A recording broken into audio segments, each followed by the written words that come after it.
सतगुरुआं ने किया है, गुरु की मत तू लेह ए आने, भगत बिना बहु डूबे सियाणे।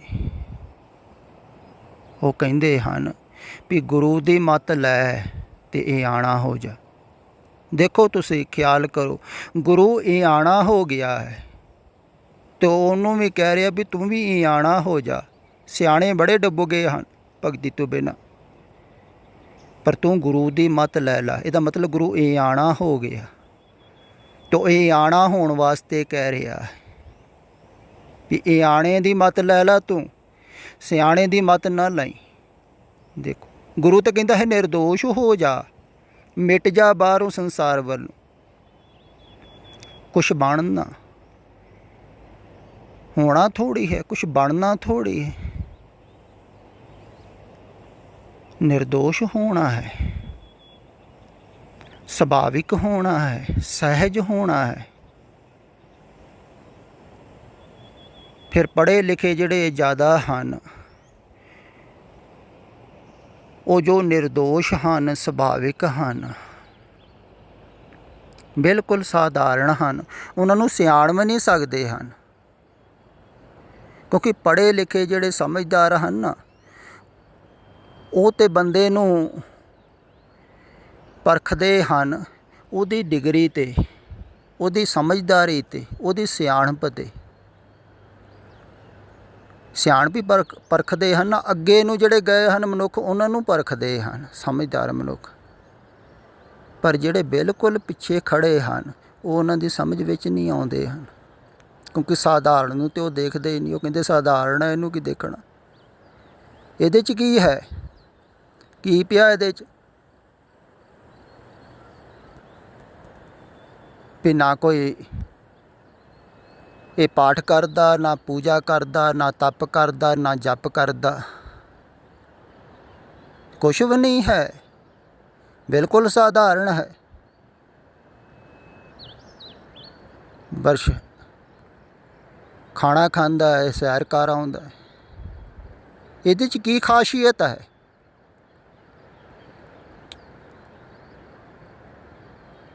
तुहानूं खासियत नज़र आवे ते तां प्रभावित होंदा है, ते जिहदे च खासियत है कोई, वो तो खास हो गया ना।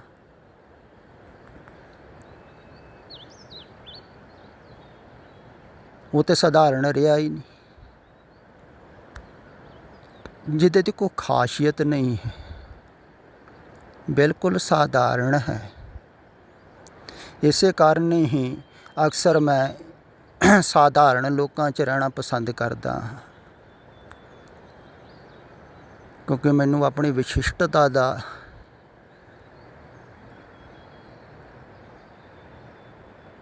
जिहड़ा ज़्यादा है ना बोध, वो नहीं हुंदा है भी मैं भी साधारण ही हाँ।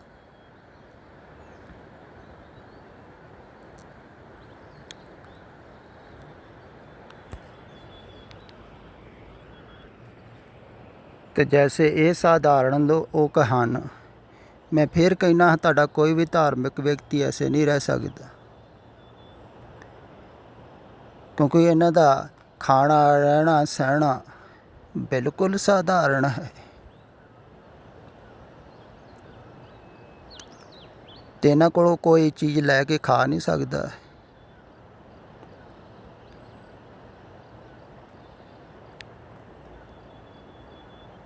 विशिष्ट आदमी किवें खाऊगा, धार्मिक आदमी वो तो मलीन हो जाऊगा। तो उदा कहता है परमात्मा देखो सारिਆਂ ਵਿੱਚ, तो गल्लां ही करते हैं ना परमात्मा देखो।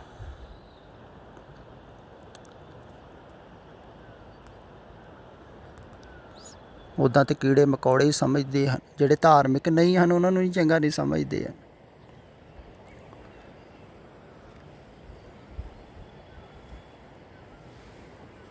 ते धर्म जिहड़ा है ना वो बिल्कुल साधारण होना है।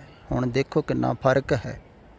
वो कह रहे हैं भी तुसी डिग्री करनी है, कोर्स करने हैं चौथे पद ते पहुँचण वास्ते, ਮੈਂ ਕਹਿ ਰਿਹਾ ਹਾਂ, ਸਾਰੇ ਪਦ ਛੱਡ ਕੇ, ਪਦਵੀਆਂ ਛੱਡ ਕੇ, ਸੰਸਾਰਿਕ ਨਹੀਂ ਧਾਰਮਿਕ ਵੀ, ਸਾਰੀਆਂ ਡਿਗਰੀਆਂ ਨੂੰ ਅੱਗ ਲਾ ਕੇ ਤੁਸੀਂ ਬਿਲਕੁਲ ਨਿਰਦੋਸ਼ ਹੋਣਾ ਹੈ, ਸੁਭਾਵਿਕ ਹੋਣਾ ਹੈ,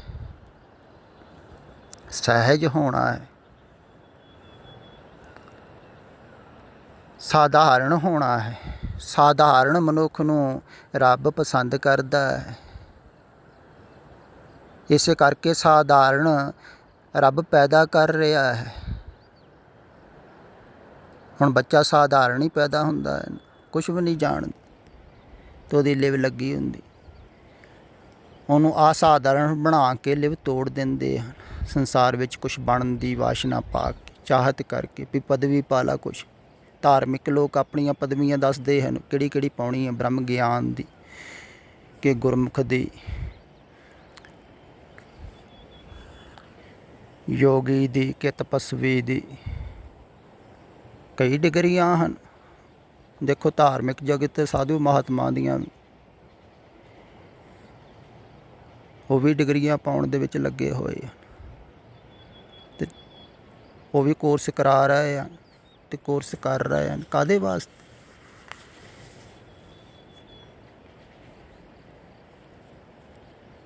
ਇਹੋ ਹੀ ਮੈਂ ਵਾਰ-ਵਾਰ ਕਹਿੰਦਾ ਹਾਂ ਵੀ ਜਿਨ੍ਹਾਂ ਦਾ ਮਨ ਕੁਛ ਪਾਉਣਾ ਚਾਹੁੰਦਾ ਹੈ, ਕੁਛ ਹਾਸਲ ਕਰਨਾ ਚਾਹੁੰਦਾ ਹੈ ਉਪਲਬਧੀ, ਉਹ ਫਿਰ ਕੋਰਸਾਂ ਵਾਲੇ ਲੱਗਦੇ ਆ। ਅਗਰ ਕਿਸੇ ਦਾ ਮਨ ਚਾਹੁੰਦਾ ਹੈ ਨਾ ਕੁਛ ਡਿਗਰੀ ਹਾਸਲ ਕਰਨੀ ਹੈ, ਪਦਵੀ 'ਤੇ ਪਹੁੰਚਣਾ ਹੈ, ਉਹ ਕੋਰਸ ਕਰਨ, ਤੋ ਕਰਨਗੇ ਹੀ।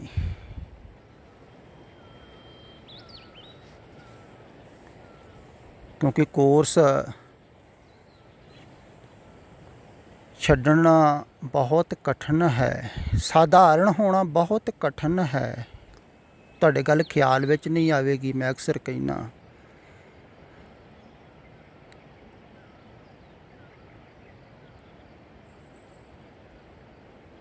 ਜਿਵੇਂ ਮੈਂ ਕਹਿੰਦਾ ਹਾਂ ਵੀ ਕੁਝ ਵੀ ਨਹੀਂ ਕਰਨਾ ਹੈ, ਛੱਡਣਾ ਹੀ ਛੱਡਣਾ ਹੈ।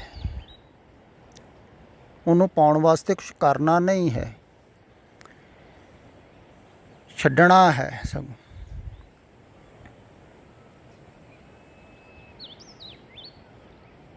ਅਤੇ ਛੱਡ ਕੇ ਤੁਸੀਂ ਆਪਣੇ ਵੱਲ ਨੂੰ ਆਓਗੇ, ਨਿਰਦੋਸ਼ ਹੋਵੋਗੇ, ਸੁਭਾਵਿਕ ਹੋਵੋਗੇ, ਸਹਿਜ ਹੋਵੋਗੇ।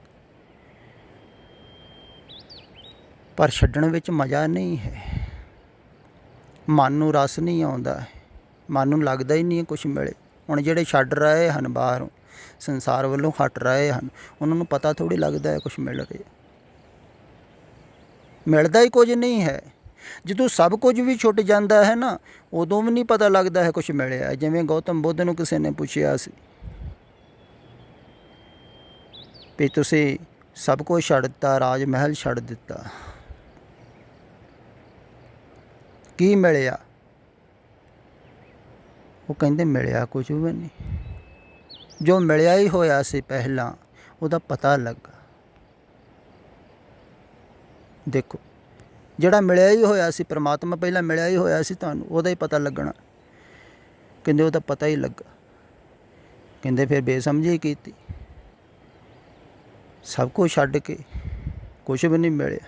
ਉਹ ਕਹਿੰਦੇ ਨਹੀਂ, ਬੇਸਮਝੀ ਨਹੀਂ ਕੀਤੀ, ਸਮਝਦਾਰੀ ਦਾ ਕੰਮ ਕੀਤਾ। ਜੋ ਛੱਡਿਆ ਉਹ ਤਾਂ ਕੂੜ ਕਵਾੜ ਹੀ ਸੀ, ਪਰ ਜਿਹਦਾ ਪਤਾ ਲੱਗਾ ਉਹ ਹੀਰੇ ਮੋਤੀਆਂ ਨੂੰ ਵੱਧ ਹੈ। ਪਤਾ ਲੱਗਣ ਨਾਲ ਹੀ ਬਹੁਤ ਆਨੰਦਿਤ ਹਾਂ।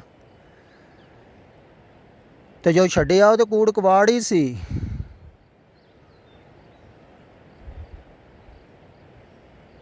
ਅਤੇ ਜਦੋਂ ਕਿਸੇ ਨੂੰ ਮਿਲਦਾ ਹੈ ਨਾ, ਤਾਂ ਉਦੋਂ ਇਹ ਨਹੀਂ ਪਤਾ ਲੱਗਦਾ ਹੈ ਕਿਸੇ ਪਦਵੀ 'ਤੇ ਪਹੁੰਚ ਗਈ, ਕਿਉਂਕਿ ਉੱਥੇ ਪਦਵੀ ਨਹੀਂ ਹੈ ਕੋਈ ਵੀ, ਉੱਥੇ ਊਚ ਨੀਚ ਨਹੀਂ ਹੈ ਕੋਈ ਵੀ, ਉੱਥੇ ਸਭ ਕੁਝ ਸਮ ਹੋ ਜਾਂਦਾ ਹੈ। ਇਸੇ ਕਰਕੇ ਉਹਨੂੰ ਸਮਾਧੀ ਕਿਹਾ ਹੈ। ਸਮਾਧੀ ਦਾ ਅਰਥ ਹੈ ਸਮ ਹੋ ਗਿਆ। ਉੱਥੇ ਇੱਕ ਲੈਵਲ 'ਚ ਪਹੁੰਚ ਗਿਆ, ਉੱਥੇ ਕੋਈ ਵਿਸ਼ਿਸ਼ਟ ਨਹੀਂ ਬਣਦਾ ਹੈ ਜਾ ਕੇ।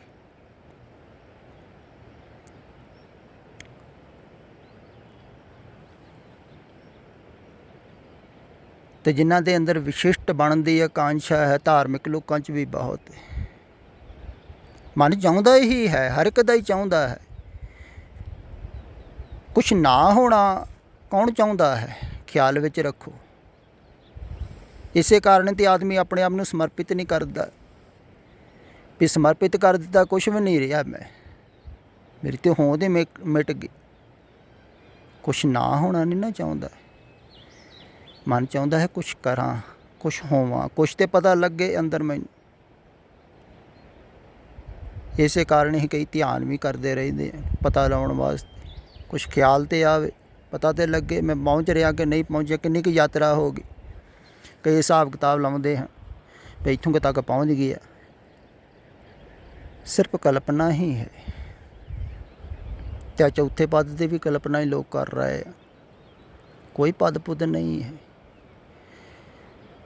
ਇਹ ਸਿਰਫ ਸਤਿਪੁਰਖਾਂ ਨੇ ਬਹੁਤ ਪ੍ਰਤੀਕਾਂ ਦੇ ਨਾਲ ਸਮਝਾਇਆ ਹੈ।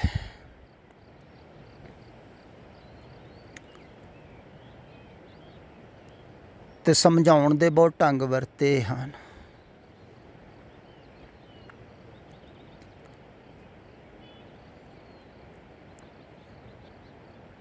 ਵੀ ਇਹ ਤਿੰਨਾਂ ਗੁਣਾਂ ਦੇ ਵਿੱਚ ਸਾਰੇ ਸ੍ਰਿਸ਼ਟੀ ਚੱਲ ਰਹੀ ਹੈ। ਰਾਜ ਤਮ ਸਤ, ਇਹ ਸਭ ਤੇਰੀ ਮਾਇਆ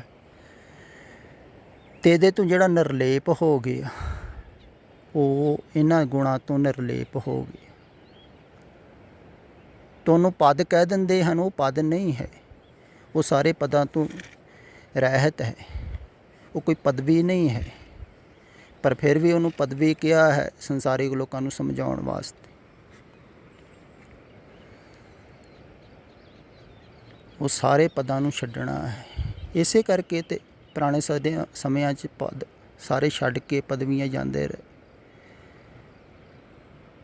ਤੇ ਫਿਰ ਨਿਰਦੋਸ਼ ਹੋਣਾ ਹੈ, ਫਿਰ ਸੁਭਾਵਿਕ ਹੋਣਾ ਹੈ।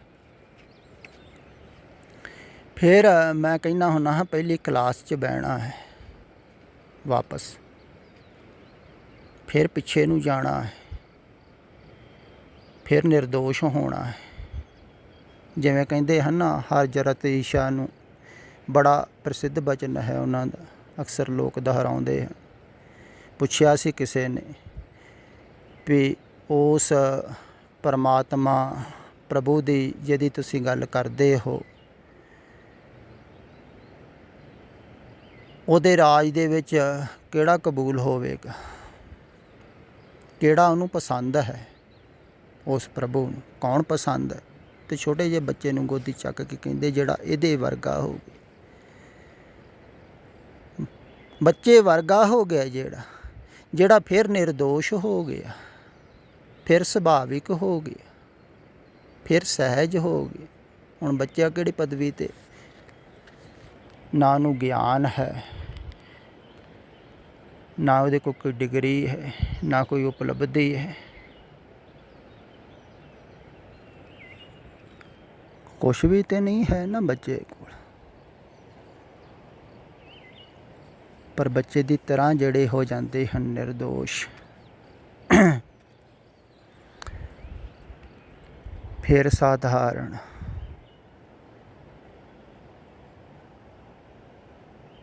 ਮੈਂ ਵੀ ਇਸੇ ਕਰਕੇ ਹੀ ਕੱਪੜੇ ਬਿਲਕੁਲ ਸਾਧਾਰਨ ਲੋਕਾਂ ਵਰਗੇ ਪਾਉਣਾ ਅਤੇ ਸਾਧਾਰਨ ਲੋਕਾਂ ਵਾਂਗੂ ਹੀ ਵਿਚਰਦਾ ਹਾਂ। ਸਾਧਾਰਨ ਤੋਂ ਸਾਧਾਰਨ ਜਗ੍ਹਾ 'ਤੇ ਵੀ ਰਹਿ ਲੈਂਦਾ, ਸਾਧਾਰਨ ਲੋਕਾਂ ਦੇ ਵਿੱਚ ਵੀ ਠਹਿਰਿਆ ਹੋਇਆ। ਅਤੇ ਮੈਂ ਵੀ ਕਹਿੰਦਾ ਹਾਂ ਤੁਸੀਂ ਵੀ ਸਾਧਾਰਨ ਹੋ ਜੋ, ਮੰਨ ਲਓ ਮੇਰੀ ਬੇਨਤੀ। ਅਗਰ ਪਿਆਰੇ ਦੀ ਗੋਦੀ ਵਿੱਚ ਬੈਠਣਾ ਹੈ ਨਾ, ਤਾਂ ਛੋਟੇ ਬੱਚੇ ਵਰਗੇ ਹੋ ਜੋ। ਪ੍ਰਭੂ ਨੂੰ ਬਹੁਤ ਪਿਆਰੇ ਲੱਗਦੇ ਹਨ। ਅਤੇ ਸਾਧਾਰਨ ਹੋ ਜੋ, ਬਿਲਕੁਲ ਵਿਸ਼ਿਸ਼ਟ ਨਾ ਬਣੋ। ਫਿਰ ਤੁਸੀਂ ਕੁਛ ਕਰੋਗੇ ਵੀ ਨਹੀਂ ਵਿਸ਼ਿਸ਼ਟ ਬਣਨ ਵਾਸਤੇ। ਅਤੇ ਸਾਧਾਰਨ ਬਣਨ ਵਾਸਤੇ ਸਿਰਫ ਛੱਡਣਾ ਹੈ, ਕਰਨਾ ਕੁਝ ਵੀ ਨਹੀਂ ਹੈ। ਪਿੱਛੇ ਨੂੰ ਆਉਣ ਵਾਸਤੇ ਕੁਛ ਕਰਨਾ ਨਹੀਂ ਹੈ, ਅੱਗੇ ਨੂੰ ਜਾਣ ਵਾਸਤੇ ਕੁਛ ਕਰਨਾ ਪਵੇਗਾ। ਖਿਆਲ ਵਿੱਚ ਰੱਖੋ। ਇਸ ਕਰਕੇ ਮੈਂ ਕਹਿੰਦਾ ਹਾਂ ਵੀ ਕੁਛ ਕਰਨਾ ਨਹੀਂ ਹੈ, ਛੱਡਣਾ ਹੈ। ਅਤੇ ਛੱਡਣਾ ਬਹੁਤ ਔਖਾ ਹੈ। ਸਭ ਤੋਂ ਔਖੀ ਹੈ ਆਪਣੀ ਸਿਆਣਪ ਛੱਡਣੀ। ਸਮਝਦਾਰੀ ਛੱਡਣੀ, ਡਿਗਰੀਆਂ ਛੱਡਣੀਆਂ, ਉਪਲਬਧੀਆਂ ਛੱਡਣੀਆਂ ਬਹੁਤ ਕਠਿਨ ਹਨ। ਇਸੇ ਕਾਰਨ ਹੀ ਪਰਮਾਤਮਾ ਵੱਲ ਨੂੰ ਲੋਕ ਆਉਂਦੇ ਨਹੀਂ ਹਨ। ਕਠਿਨ ਨਹੀਂ ਹੈ ਪਰਮਾਤਮਾ ਦੀ ਯਾਤਰਾ, ਖਿਆਲ ਵਿੱਚ ਰੱਖਿਓ। ਪਰ ਮਨ ਮਿਟਣਾ ਨਹੀਂ ਚਾਹੁੰਦਾ ਹੈ। ਮਨ ਬਣਦਾ ਹੈ ਕੁਛ ਹੋਣ ਨਾਲ, ਕੁਛ ਉਪਲਬਧੀ ਕਰਨ ਨਾਲ। ਉਪਲਬਧੀ ਛੱਡਣ ਨਾਲ ਮਨ ਤਾਂ ਬਣਦਾ ਹੀ ਨਹੀਂ। ਇਸ ਕਰਕੇ ਮਨ ਮਿਟਣਾ ਨਹੀਂ ਚਾਹੁੰਦਾ। ਮੈਂ ਮਿਟਣੀ ਨਹੀਂ ਚਾਹੁੰਦੀ, ਮੈਂ ਕੁਛ ਹੋਣਾ ਚਾਹੁੰਦੀ ਹੈ। ਇਸ ਕਰਕੇ ਕੁਛ ਪਾਉਣਾ ਚਾਹੁੰਦੀ। ਅਤੇ ਮੈਂ ਕਹਿੰਦਾ ਪਾਉਣਾ ਨਹੀਂ ਹੈ ਕੁਛ, ਪਾਇਆ ਹੀ ਹੋਇਆ ਹੈ, ਉਹ ਤੁਹਾਡੇ ਅੰਦਰ ਹੀ ਹੈ। ਦਰਅਸਲ ਸੰਸਾਰ ਨੂੰ ਤੁਸੀਂ ਪਾ ਲਿਆ ਹੈ, ਉਹਨੂੰ ਹੀ ਗਵਾਉਣਾ ਹੈ। ਝੂਠ ਨੂੰ ਪਾ ਲਿਆ ਤੁਸੀਂ, ਝੂਠ ਨੂੰ ਗਵਾਉਣਾ ਹੈ। ਸੱਚ ਤਾਂ ਤੁਹਾਡੇ ਅੰਦਰ ਹੀ ਹੈ। ਇਸ ਕਰਕੇ ਕਿਹਾ ਜਾਂਦਾ ਹੈ ਬਾਹਰੋਂ ਹਟੋ, ਅੰਦਰ ਨੂੰ ਚੱਲੋ। ਸੰਸਾਰ ਦੇ ਵਿੱਚ ਲਿਵ ਜੋੜ ਲਈ ਹੈ ਨਾ, ਲਿਵ ਜੋੜ ਕੇ ਸੰਸਾਰ ਨੂੰ ਪਾ ਲਿਆ। ਲਿਵ ਤੋੜਨੀ ਹੈ, ਛੱਡਣਾ ਹੈ, ਅਤੇ ਹਰ ਪੱਖ ਤੋਂ ਹੀ ਲਿਵ ਤੋੜਨੀ ਹੈ। ਇਹ ਝੂਠੀਆਂ ਡਿਗਰੀਆਂ ਤੋਂ ਵੀ ਤੋੜਨੀ ਹੈ, ਕੁਛ ਹੋਣ ਤੋਂ ਵੀ ਤੋੜਨੀ ਹੈ। ਕੁਛ ਬਣਨਾ ਵੀ ਨਹੀਂ ਹੈ, ਸਹਿਜ ਹੋਣਾ ਹੈ, ਸੁਭਾਵਿਕ ਹੋਣਾ ਹੈ। ਇਸੇ ਕਰਕੇ ਮੈਂ ਕਹਿੰਦਾ ਛੱਡਦੇ ਜਾਓ। ਬਹੁਤ ਸਹਿਜ ਅਤੇ ਸਰਲ ਮਾਰਗ ਹੈ ਜਿਹਦੀ ਮੈਂ ਗੱਲ ਕਰ ਰਿਹਾ ਹਾਂ। ਅਗਰ ਕਿਸੇ ਨੂੰ ਸਮਝ ਵਿੱਚ ਆ ਜਾਵੇ ਤਾਂ ਤੁਸੀਂ ਸਹਿਜ ਹੀ ਪਰਮਾਤਮਾ ਦੀ ਗੋਦੀ ਵੱਲ ਨੂੰ ਤੁਰੇ ਜਾਓਗੇ। ਜਿੰਨੇ ਛੋਟੇ ਬੱਚੇ ਦੀ ਤਰ੍ਹਾਂ ਹੁੰਦੇ ਜਾਓਗੇ, ਸੁਭਾਵਿਕ, ਨਿਰਦੋਸ਼, ਸਹਿਜ, ਸਰਲ, ਸਾਧਾਰਨ ਅਤੇ ਸਾਧਾਰਨ ਹੋਣਾ ਹੈ। ਅਤੇ ਮੈਂ ਕਹਿੰਦਾ ਹੈ ਜਿਨ੍ਹਾਂ ਨੇ ਸਾਧਾਰਨ ਹੋਣਾ ਹੈ ਉਹ ਆਓ। ਜਿਨ੍ਹਾਂ ਨੇ ਕੁਛ ਪਦਵੀਆਂ ਪਾਉਣੀਆਂ ਹਨ, ਡਿਗਰੀਆਂ ਪਾਉਣੀਆਂ, ਉਹ ਕੋਰਸ ਕਰਨ, ਉੱਧਰ ਨੂੰ ਜਾਣ। ਅਤੇ ਜਿਨ੍ਹਾਂ ਨੇ ਇੱਧਰ ਨੂੰ ਆਉਣਾ ਹੈ ਉਹ ਇਆਣੇ ਹੋਣ, ਇਆਣੇ ਦੀ ਮੱਤ ਲੈਣ। ਗੁਰ ਕੀ ਮੱਤ ਤੂੰ ਲੇਹ ਇਆਣੇ, ਭਗਤ ਬਿਨਾ ਬਹੁ ਡੁੱਬੇ ਸਿਆਣੇ।